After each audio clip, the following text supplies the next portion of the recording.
FBI agent found a crying baby boy in a dumpster and rescued him. 10 years later, he had a surprise. The sharp clatter of heels against wet pavement echoed through the narrow alley as FBI agent Sarah Lawson pursued her target.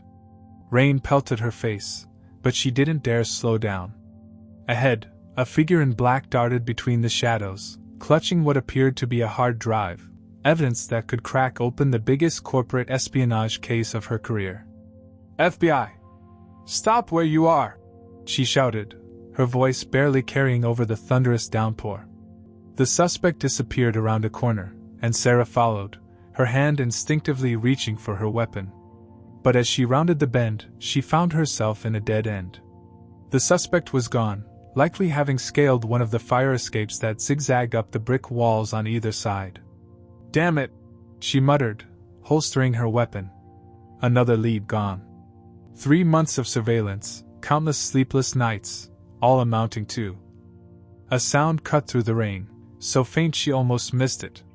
Not the usual urban cacophony of traffic or distant sirens, but something else. Something that made her maternal instincts, dormant but ever-present, spring to life.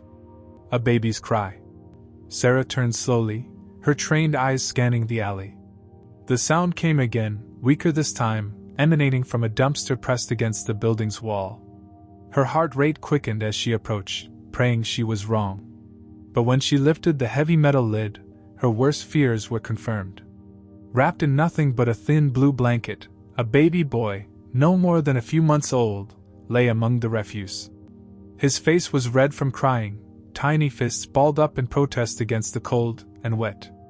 "Oh my God!" Sarah whispered, immediately scooping him up. She cradled him close, shielding him from the rain with her jacket. The baby's cries softened at her touch, his bright blue eyes fixing on her face with an intensity that seemed beyond his age.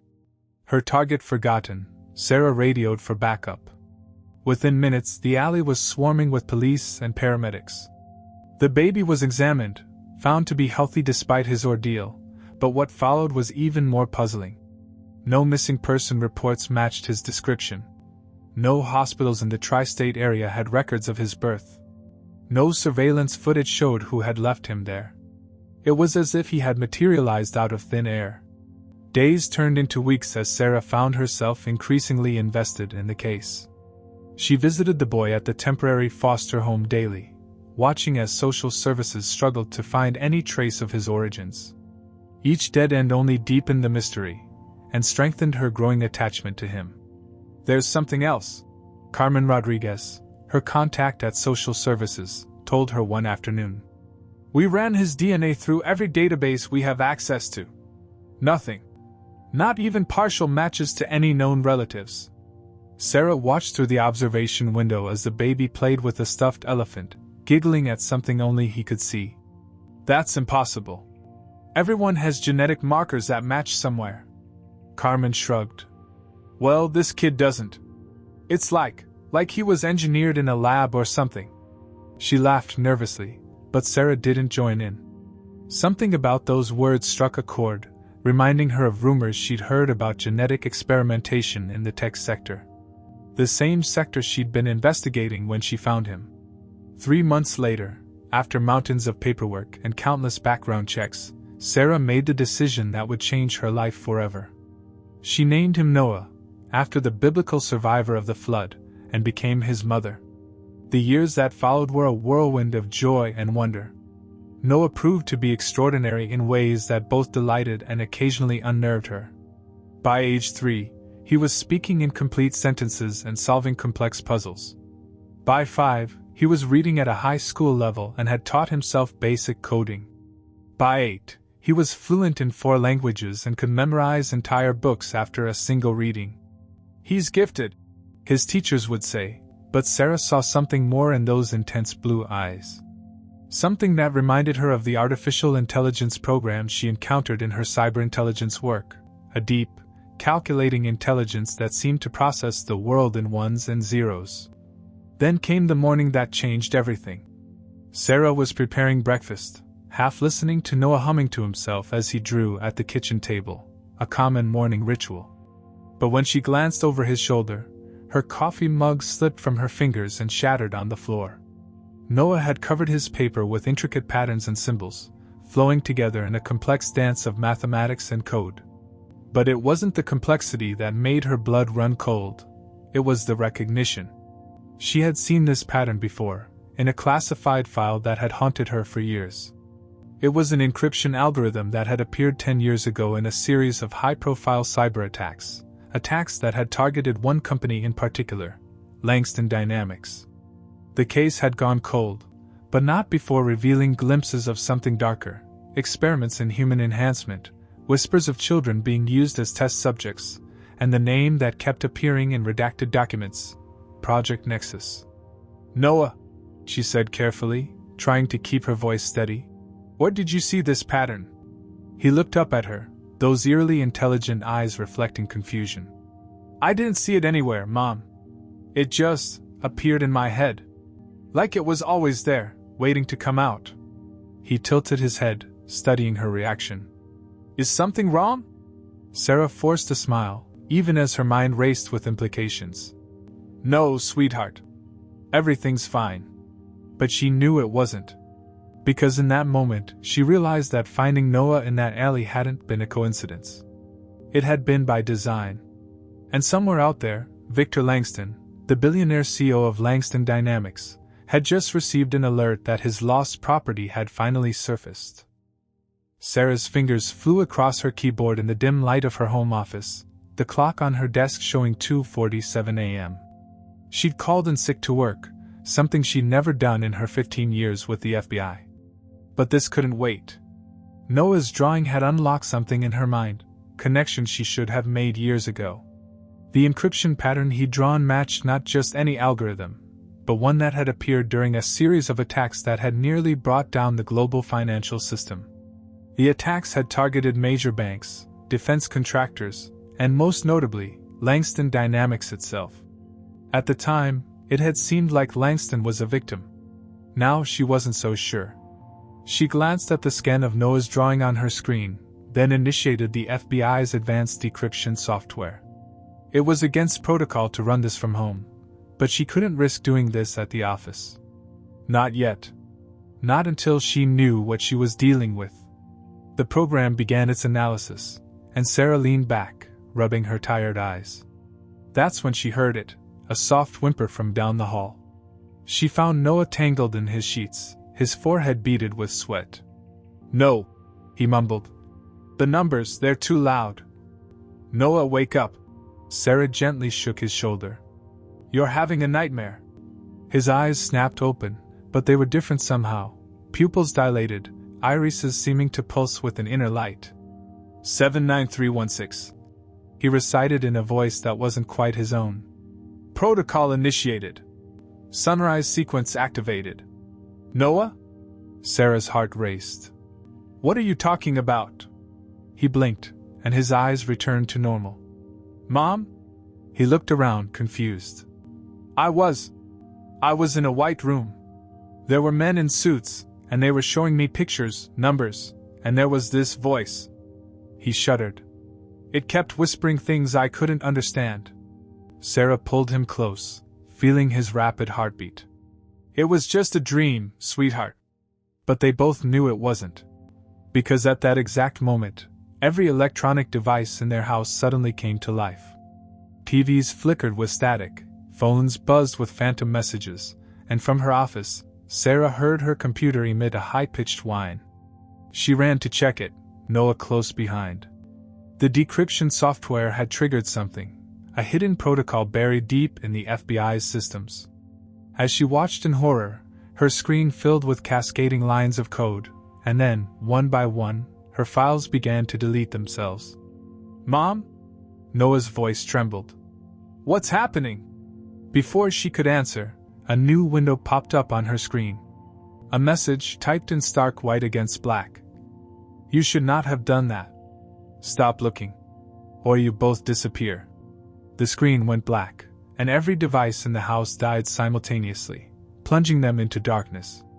In the quiet that followed, Noah spoke, his voice small but steady. "Mom, I remember things. Things I shouldn't know. He paused, struggling with words too complex for a 10-year-old. It's like there's another part of me waking up. And it scares me. Sarah held him tight, her mind racing. She'd seen enough in her cyber intelligence work to know when she was dealing with something beyond the ordinary. The way Noah's drawing had triggered that security alert, the precision of the hack that followed, the strange memories emerging from his subconscious. It all pointed to something she'd only seen hints of in classified reports: human-computer integration. But that was supposed to be theoretical. Impossible. The stuff of science fiction. The next morning, she took Noah to a trusted friend at the FBI's medical division, Dr. Karen Chin. The tests she ran seemed routine enough: blood work, reflexes, cognitive assessment. But Karen's face grew increasingly troubled as she reviewed the results. "Sarah," she said quietly, pulling her aside while Noah played with a tablet in the next room, solving complex mathematical equations as if they were simple puzzles. "His DNA. I've never seen anything like it." She pulled up a display showing 2 DNA helices side by side. "This is normal human DNA." She pointed to one. "And this is Noah's." The second helix had subtle but significant differences, additional structures that seemed to weave through the genetic code like circuitry. "What am I looking at?" Sarah whispered, though part of her already knew. "His genetic code has been modified at a fundamental level. These structures, they're synthetic, designed to interface with electronic systems. It's like someone turned his neurons into living processors." Karen shook her head in disbelief. "Whoever did this, they weren't just experimenting with genetic engineering. They were trying to create a hybrid, a human being with integrated cybernetic capabilities." A crash from the other room made them both jump. They rushed in to find Noah standing amid the shattered remains of the tablet, his eyes wide with fear. "I didn't mean to," he stammered. "I was just trying to solve the puzzle, but then I felt myself going into the tablet. Like I was flowing through the circuits. And I saw everything." He looked at Sarah, tears streaming down his face. "Mom, why am I different? What's happening to me?" Before Sarah could respond, her phone buzzed. A text from an unknown number. "We warned you. Now he knows. And so do we. They're coming." Through the clinic's windows, Sarah spotted 3 black SUVs pulling into the parking lot. Men in dark suits emerged, moving with military precision. Sarah's training kicked in. She grabbed Noah's hand and Karen's keycard. "Is there another way out of here?" Karen nodded, understanding immediately. "Service elevator through the lab." As they ran, Sarah's mind raced through the implications. Noah wasn't just gifted, he was engineered. A living computer created by someone with the resources and ruthlessness to rewrite human DNA. And now that his abilities were awakening, they wanted him back. But they'd have to go through her first. The safe house hadn't changed in the 5 years since Sarah had last seen it. A weathered cabin tucked away in the Virginia mountains, its unremarkable exterior concealing a fortress of cutting-edge security systems. Or at least, that's what she hoped. These days, she wasn't sure what counted as secure anymore. "You sure we can trust this guy?"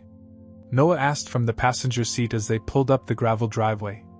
He'd been quiet during their 6-hour drive, processing everything they'd learned at the clinic. The occasional crackle of static from nearby electronics was the only sign of his inner turmoil. Sarah killed the engine. "Ethan Rhodes is complicated.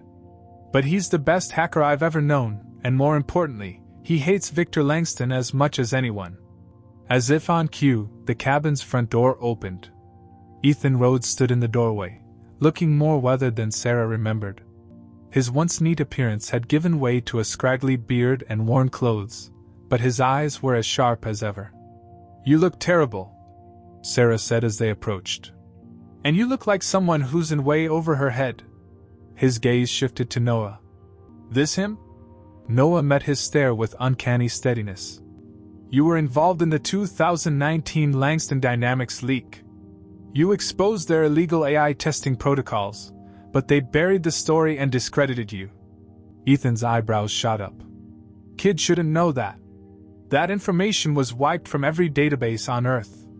"Yeah," Sarah sighed. That's kind of the problem we need to discuss. Inside, the cabin's rustic appearance gave way to a tech cave that would make any intelligence agency jealous. Monitors covered one wall, displaying scrolling data streams and security feeds. The air hummed with the sound of cooling fans from powerful servers. Place is a Faraday cage, Ethan explained, noting Noah's interest in the setup. No signals get in or out without my say-so.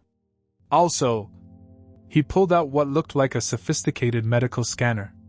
Mind if I? Sarah nodded, and Ethan ran the device over Noah.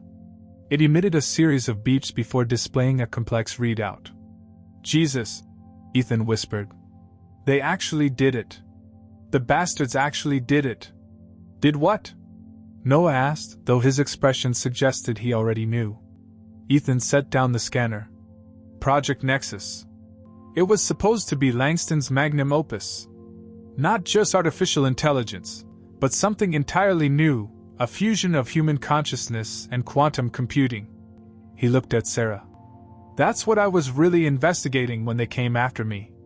The AI testing was just a cover story. He pulled up a series of encrypted files on his main screen. Took me years to piece this together.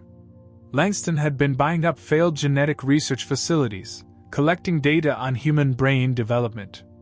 He was obsessed with creating what he called a biological quantum computer, a human mind that could process data like a supercomputer while maintaining the creativity and adaptability of human consciousness. But why? Sarah asked, watching as Noah stared at the screens, his eyes reflecting the scrolling data. Because AI has limitations, Noah answered, his voice distant.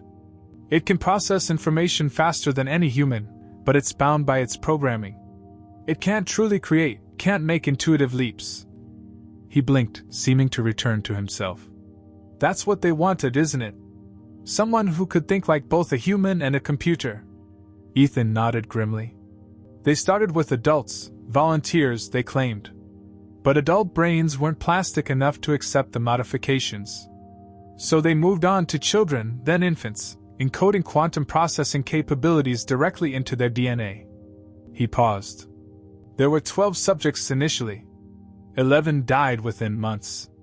But one survived, Sarah finished, her heart sinking. Noah. Not just survived, Ethan corrected. Thrived. His neural network actually integrated with the quantum modifications, creating something unprecedented.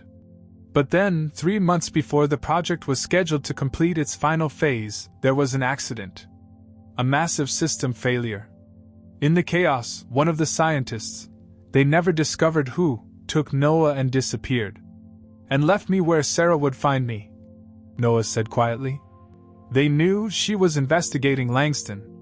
Knew she would protect me. Sarah's mind raced. But why wait 10 years? Why not come after him immediately? Because he wasn't ready, Ethan said, pulling up more files. The quantum aspects of his DNA were designed to activate gradually, reaching full capacity around puberty. They needed his brain to develop naturally first, to form genuine human connections and emotional intelligence. Otherwise, he'd be just another machine. A warning flashed across one of Ethan's screens. Speaking of machines, he typed rapidly, his expression darkening. They're trying to hack my security. Very sophisticated. AI-driven, but with a human element directing it. He looked up grimly. Langston knows you're here. How? Sarah demanded. The Faraday cage. Mom, Noah interrupted, his voice strange. It's me. I'm broadcasting somehow. I can feel it, like I'm leaking data. His hands trembled. I can't stop it. Ethan's fingers flew across his keyboard. They must have installed a quantum beacon in his DNA. Once his abilities started activating, it would start signaling. That's why they could wait so long. They knew they'd find him eventually. What do they want from him? Sarah asked, though she dreaded the answer. Think about it, Ethan said. A human mind with quantum processing capabilities? He could crack any encryption, predict market movements with perfect accuracy, even hijack AI systems. Every corporation has quantum-resistant security these days. But Noah? He's not just a computer. He can think laterally, creatively. He could find ways around those defenses that no AI could ever conceive. I'd be a skeleton key, Noah whispered. A master control that could access anything. A deep boom shook the cabin, followed by the whir of helicopter rotors. Titan Group, Ethan said, checking his external cameras. Langston's private army. At least 20 of them. He hit a series of switches, and metal shutters slid down over the windows. We've got maybe 5 minutes before they breach the perimeter. There has to be a way out, Sarah insisted, her FBI training kicking in as she assessed their options. There is. Ethan pressed his palm against a section of wall, revealing a hidden panel. Tunnel leads to a garage about half a mile away. Got a vehicle stashed there. He handed Sarah a thumb drive. Everything I have on Project Nexus, including the location of their primary research facility. The place where it all started. You're not coming with us? Ethan smiled sadly. Someone has to slow them down. Besides, he nodded toward his servers. Got a few surprises ready for them.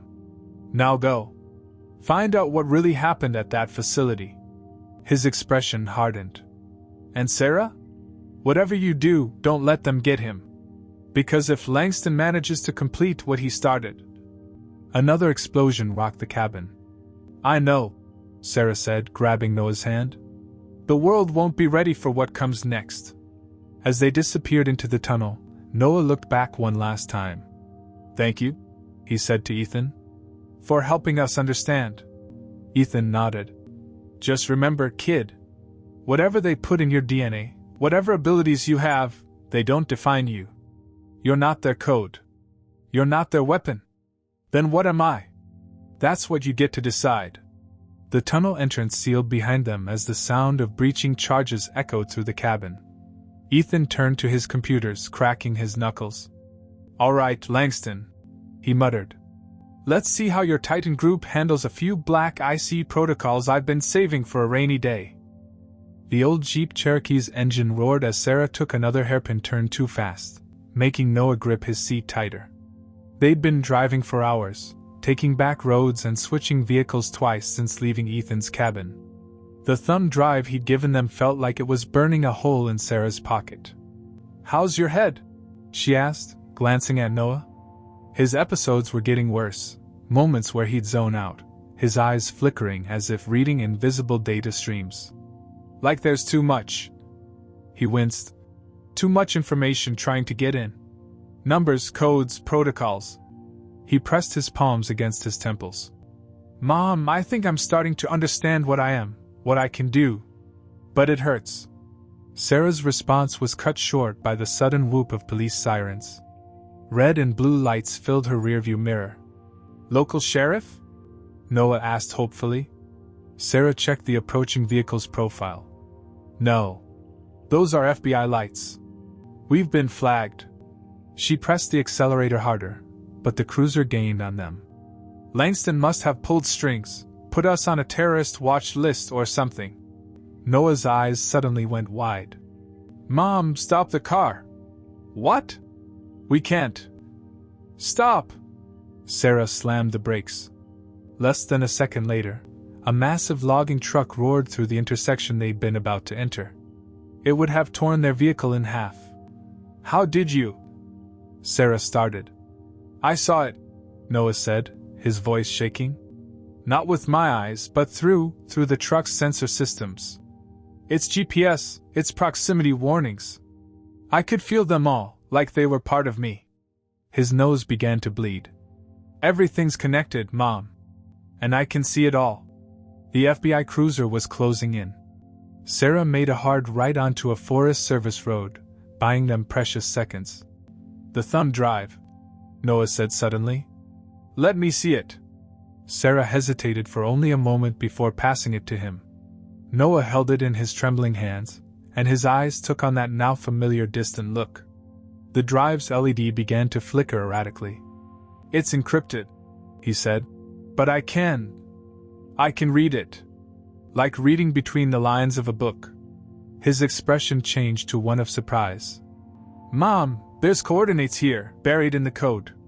And something else, a message, hidden in the encryption itself. What does it say? Where it all began.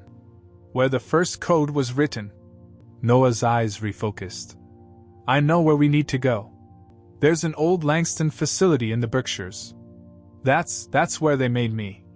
The FBI cruiser was joined by another, their sirens echoing through the trees.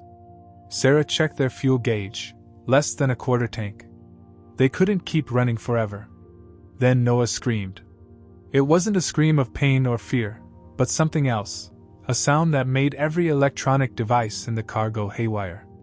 The engine stuttered, the GPS died, and even the pursuing vehicle's sirens warbled and failed. Noah! Sarah reached for him with one hand, trying to keep the car straight with the other. What's happening? Too much data, he gasped. My brain, it's trying to process everything at once. All the signals, all the networks. His eyes were literally glowing now, electric blue light seeping from his irises. It's like I'm connected to everything, but I can't control it. The car's engine died completely, and Sarah guided it to a stop at the side of the road. Behind them, the FBI vehicles had also stalled. We need to move, Sarah said, grabbing their go bag from the back seat. Can you walk? Noah nodded weakly, but as they emerged from the car, his legs buckled. Sarah caught him before he hit the ground. I see it now, he whispered. What Langston really built. It's not just about accessing systems or breaking encryption. He looked up at her, tears mixing with the blood from his nose. He built a quantum computing system that could predict everything: market trends, military strategies, human behavior patterns. But it wasn't complete. It needed a human mind to make the final connections. To understand the patterns in a way no machine could. You, Sarah said. You're the missing piece. Noah nodded. But my brain wasn't ready. That's why they had to wait. And now. He gestured at the dead vehicles, the flickering streetlights in the distance. Now I'm connecting to everything, but I can't process it all. It's like trying to drink from a fire hose. The sound of helicopter rotors cut through the night. Not FBI this time. The sleek, predatory profile of Titan Group aircraft emerged from behind the ridgeline. Sarah made a quick decision, scooping Noah into her arms. He was getting too big for this, but adrenaline made it possible. They plunged into the forest just as searchlights swept the road. The facility. Noah mumbled against her shoulder, his consciousness fading in and out. We have to get there. The answers are there. And maybe, he coughed. Maybe a way to stop this before my mind burns out completely. Sarah pushed through the underbrush, ignoring the branches that whipped at her face. Years of FBI training had prepared her for many things, but not this, not carrying her quantum-enhanced son through the woods while the most powerful man in tech hunted them with his private army. A thought struck her. Noah, the coordinates. How far? 37 miles northeast. His voice was barely a whisper now. But we'll never make it on foot. They'll find us. Sarah allowed herself a grim smile. Maybe not. She'd spotted something through the trees, an old railroad service station. And where there were service stations, there were usually maintenance vehicles. Hold on, sweetie, she said, adjusting her grip on him. I think I'm about to add Grand Theft Auto to our growing list of federal crimes. Noah managed a weak laugh. Mom, we're already wanted for cyber-terrorism, corporate espionage, and probably treason. What's a stolen railroad cart compared to that? That's my boy. Always looking on the bright side. But her humor masked her growing fear. Noah's condition was deteriorating rapidly. His skin felt too hot, his heartbeat irregular. Whatever was happening inside his enhanced mind was pushing his body to its limits. They had to reach that facility. Not just to uncover the truth about Project Nexus, but to save Noah before his greatest gift became the thing that destroyed him. The abandoned Langston Research Facility loomed before them in the pre-dawn light, a brutalist concrete structure half reclaimed by nature. Sarah killed the engine of the borrowed maintenance cart, the silence that followed broken only by Noah's labored breathing. "This is it," he whispered, his skin pale and clammy. "Where everything started." He tried to stand but stumbled, Sarah barely catching him in time. "Easy," she said, supporting his weight. The last few hours had been terrifying, Noah's episodes growing more frequent, his consciousness flickering in and out like a bad signal. During one particularly bad moment, he'd started speaking in pure machine code, his eyes rolling back to show only whites. They approached the facility's main entrance, ivy crawling across the faded Langston Dynamics logo. The electronic security panel was dark, but as they got closer, it suddenly sparked to life, its display glowing in eerie blue. "It recognizes me," Noah said, his voice distant. "The whole building, it's like it's waking up because I'm here." He pressed his hand against the cold concrete. "There's someone inside. Someone who's been waiting." The security door clicked open. Sarah drew her weapon, every instinct screaming that this was a trap. But they had no choice. Noah needed help, and their options had run out. The facility's interior was a maze of abandoned labs and offices. Emergency lights flickered to life as they passed, Noah seemingly activating long-dormant systems with his mere presence. They followed his intuition, moving deeper into the complex until they reached a sealed laboratory door marked Nexus Prime. "This is it," Noah said. "He's in there." "Who's in there?" The door hissed open, revealing a vast circular chamber filled with defunct quantum computing equipment. In the center, a single figure sat in a wheelchair, surrounded by active monitors. "Hello, Noah," the man said, his voice carrying the weight of years. "I've been waiting a long time for you to come home." He turned his wheelchair to face them, revealing aged features and eyes that held both brilliance and regret. "I'm Dr. Adrian Cole. And I'm the one who created you." Sarah kept her weapon trained on him. "You're supposed to be finished. The records show what Langston wanted them to show," Cole interrupted. "Just as they showed a catastrophic system failure instead of what really happened that night." He wheeled closer, studying Noah with evident concern. "But you're dying, aren't you, son? The quantum integration is happening too fast, too chaotically. Your human consciousness can't handle the data flow." Noah nodded weakly. Everything's too loud. Too much information. I can't filter it. Because the integration was never meant to happen this way," Cole said.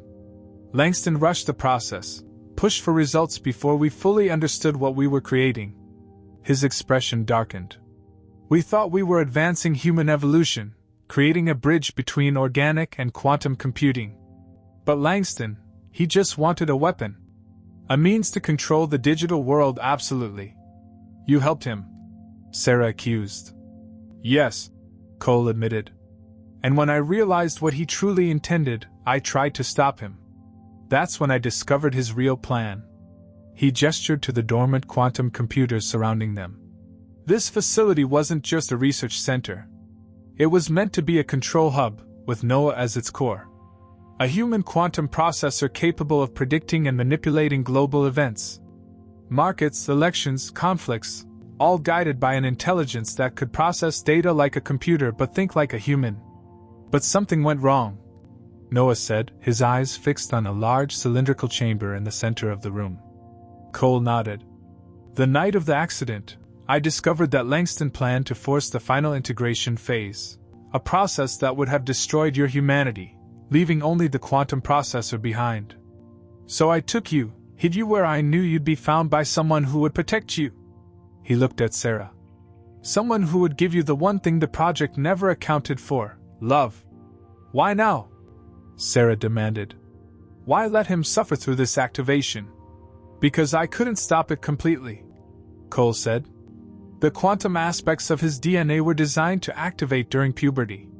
The best I could do was engineer a slower awakening, giving his human consciousness time to develop fully. But now..."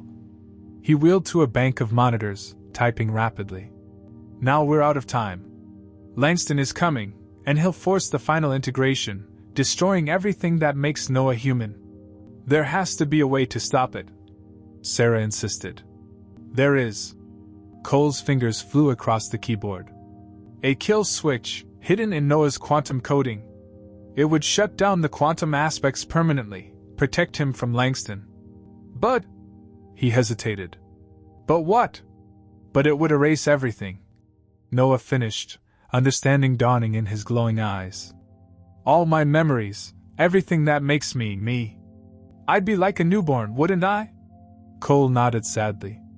The quantum integration is too deeply entwined with your neural pathways. Stopping it would reset your consciousness completely. You'd lose everything, including all memory of Sarah.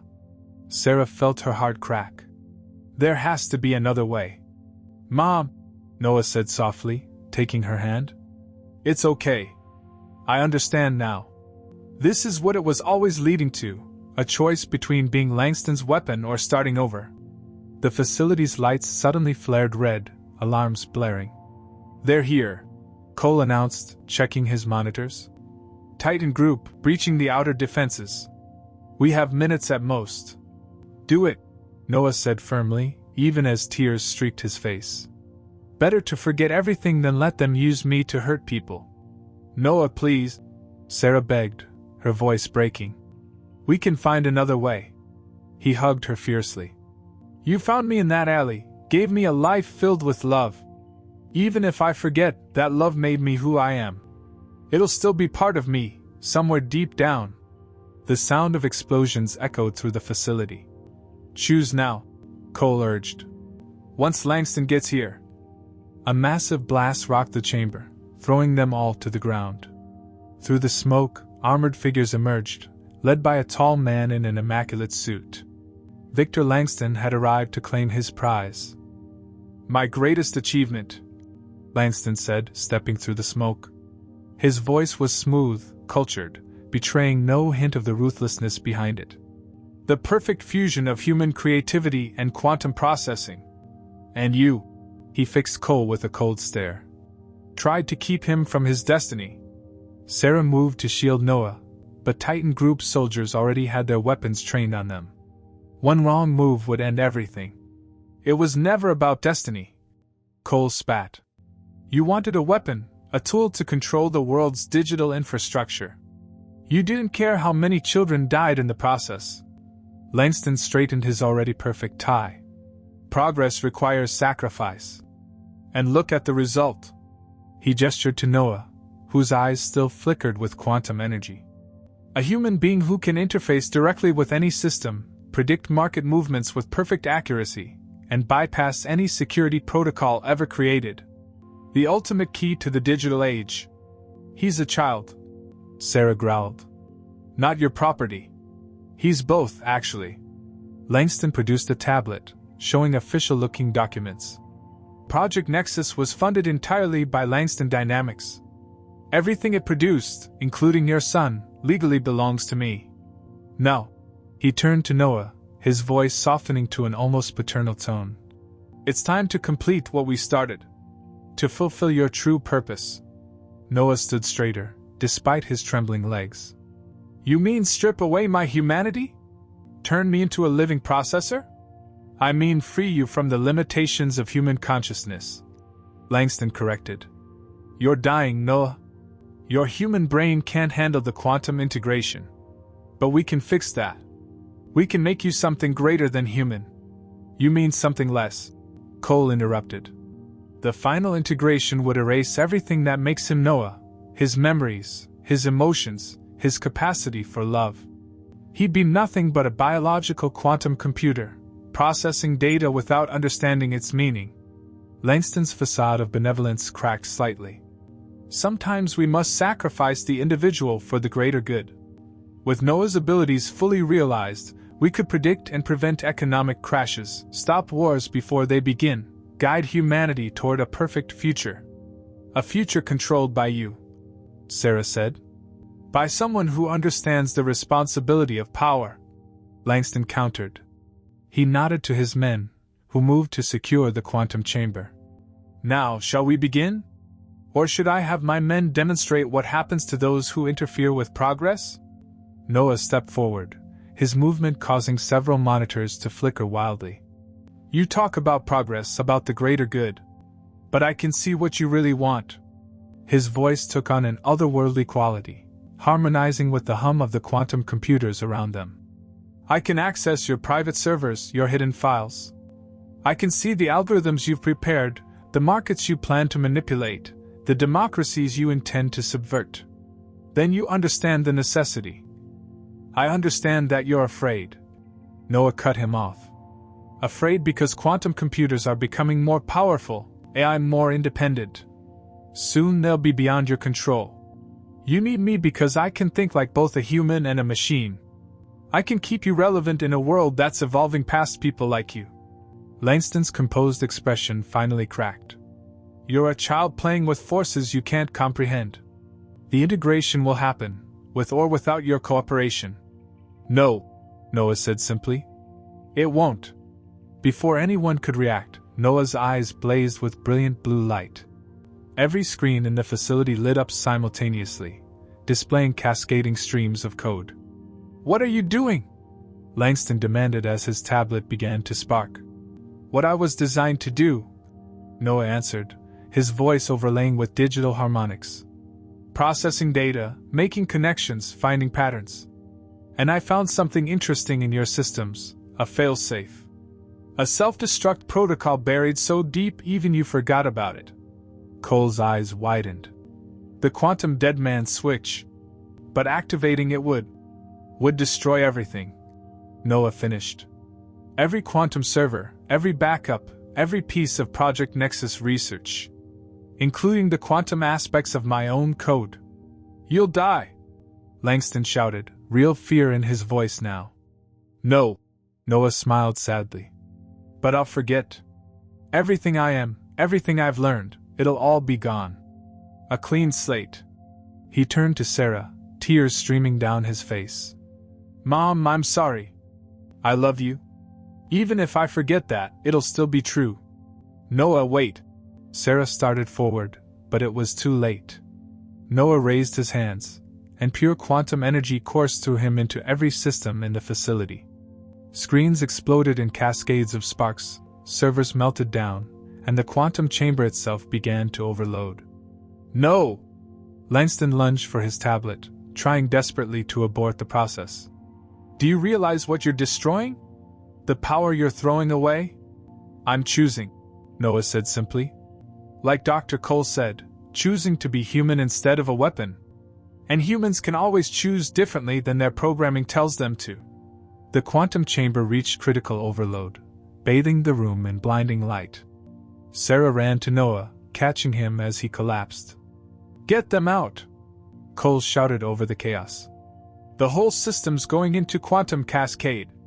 The Titan Group soldiers, their command structure broken by failing communications, fled the facility. Langston stood frozen, watching years of work and billions in research destroy itself. This isn't over, he snarled, backing toward the exit. I'll rebuild. I'll start over. No, Sarah said, holding her unconscious son. You won't. Because in about 30 seconds, every server containing Project Nexus data will be reduced to molten silicon. And good luck explaining to your board how you lost billions on an illegal human experimentation project. The facility's structure began to groan as the quantum cascade spread. Sarah, Cole wheeled to them quickly. Get him out. Get him somewhere safe, somewhere normal. When he wakes up, he'll need you more than ever. You're not coming? Cole smiled sadly. Someone has to make sure the cascade completes, that nothing survives. Go. Give him the life he deserves. Sarah carried Noah through emergency exits and into the cool morning air, the facility crumbling behind them. They made it to the tree line just as the quantum cascade reached its peak, the building imploding in a silent flash of energy that defied physics itself. Hours later, in a small hospital room far from the destruction, Noah opened his eyes. They were normal now, no trace of the quantum light that had burned in them before. He looked around, confused, until his gaze fell on Sarah. Where am I? He asked, his voice small and uncertain. Sarah's heart clenched. You're safe. she said softly. You're in the hospital. Do you know who I am? Noah frowned, studying her face. Then, slowly, a hint of recognition flickered in his eyes. Not memory, exactly, but something deeper. Something even quantum engineering couldn't erase. I don't remember, he said carefully. But when I look at you, I feel safe. Like I've always been safe with you. He tilted his head. Are you my mom? Sarah took his hand, tears flowing freely now. Yes, sweetheart. I'm your mom. And you'll help me remember? No, she said, smiling through her tears. We'll make new memories. Better ones. Noah considered this, then smiled, the same bright, innocent smile she'd first seen in that alley a decade ago. I'd like that. And in that moment, Sarah understood. The quantum processors, the codes, the algorithms, they had all been searching for patterns, trying to predict and control the future. But they had missed the most important pattern of all, the simple, unbreakable connection between a mother and her child. Some codes, it seemed, ran deeper than quantum engineering could ever reach.